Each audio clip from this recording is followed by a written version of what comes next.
Namaste to one and all. Let's travel into the life history of Margaret Elizabeth Noble to Sister Nivedita.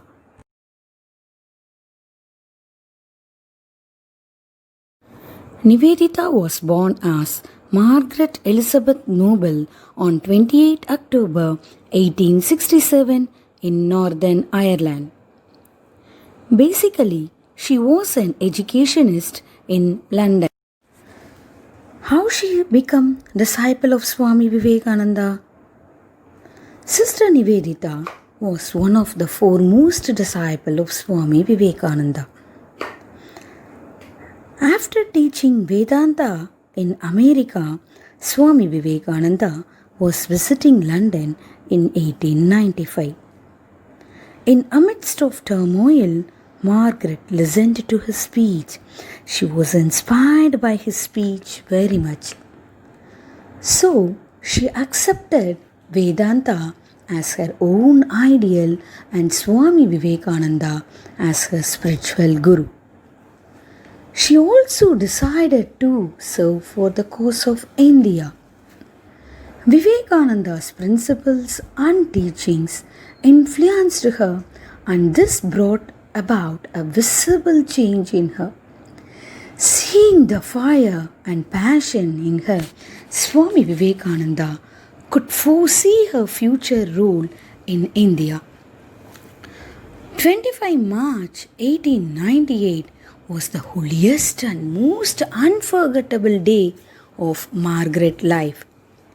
Yes, that was the day on which her Guru dedicated her to God and to the service of India. Responding to the call of Swami Vivekananda, Margaret travelled to India and reached Calcutta on 28 January 1898. On 25 March 1898, at Nilambur Mukherjee Garden, Swami Vivekananda formally initiated Margaret in the vow of Brahmacharya and gave her the name of Nivedita, means the dedicated one. She declared that I have come to India to serve all with a burning passion for service. This saga for service began with the selfless nursing for the plague infected people. There was a great outbreak of plague at Calcutta in 1899.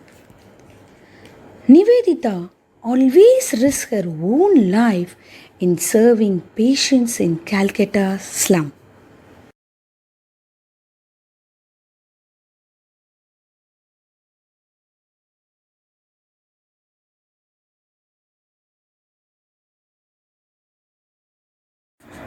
Swamiji brought her to India to work especially for the welfare of Indian women. On 12th November 1898, Nivedita convened a meeting for proposal for girls' school. On the next day, this school for girls was inaugurated at Nivedita's residence at 16 Bospara Lane. It was blessed by Srimati Sharada Devi, spiritual consort of Swami Ramakrishna. Classes started formally on 14th November with 3 little girls.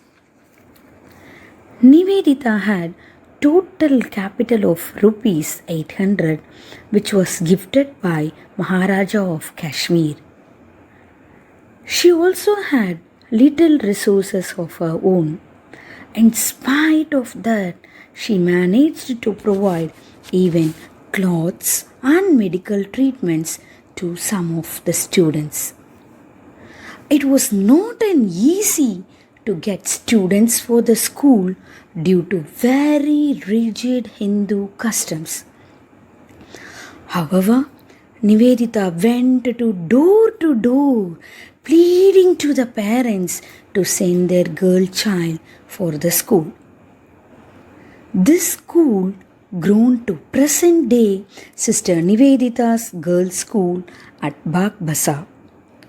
And Sister Nivedita's residence at 16 Boshpara Lane have been declared as heritage building. It has now renovated and opened to public.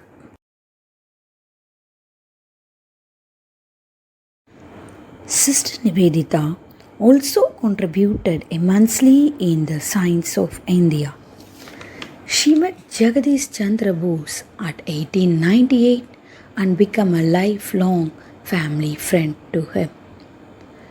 She supported a lot for Bose's scientific work. She tried to protect and promote the work of J.C. Bose. She also assisted him in writing many scientific books.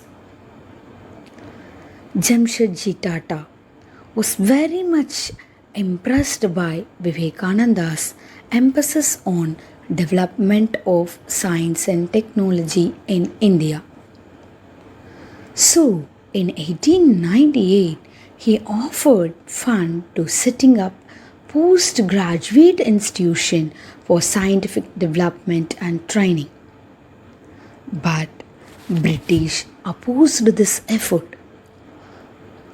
Nivedita spoke and wrote to many officials. She also met many officials, and the institution was eventually started to work on 1911.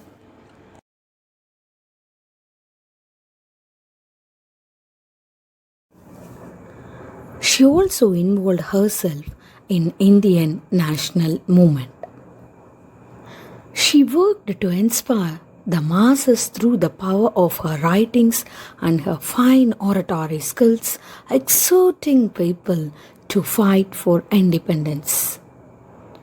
To invoke the spirit of nationalism, she introduced Vande Mataram as a daily prayer in her school.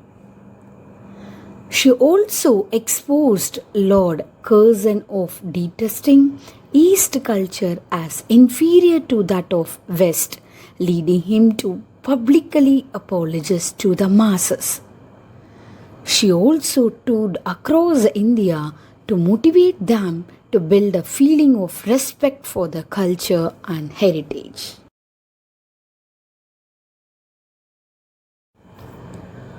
Her selfless service also came to notice during the plague epidemic in 1899. She volunteered and nursed the patients while inspiring the youth to render support in spreading awareness. She formed a dedicated team of workers to fight the plague. These squads of them dedicatedly went in all directions, cleaning the streets and nursing the sick.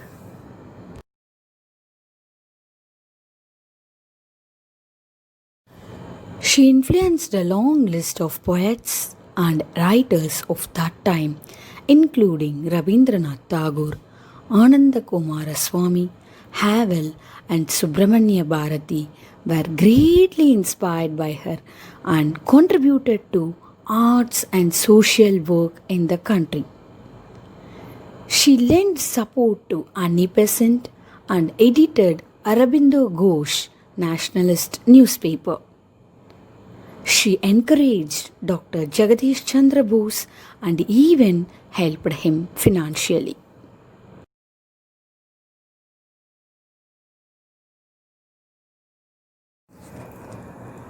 She wrote essays on the national ideals of art in India.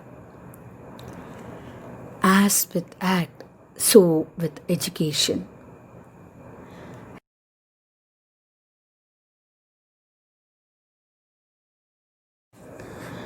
Nivedita died on 13 October 1911, aged 43, at Roy Villa, Darjeeling.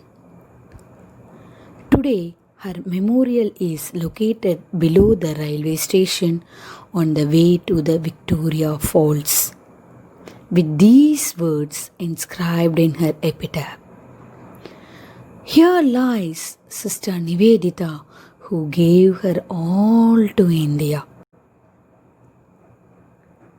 The Indian government issued a postal stamp in her memory. The Nivedita Bridge near Dakshineshwar, Kolkata is named in her honor. In 2015, a new government degree college at Hastings House, Alipur, Kolkata was named after Sister Nivedita.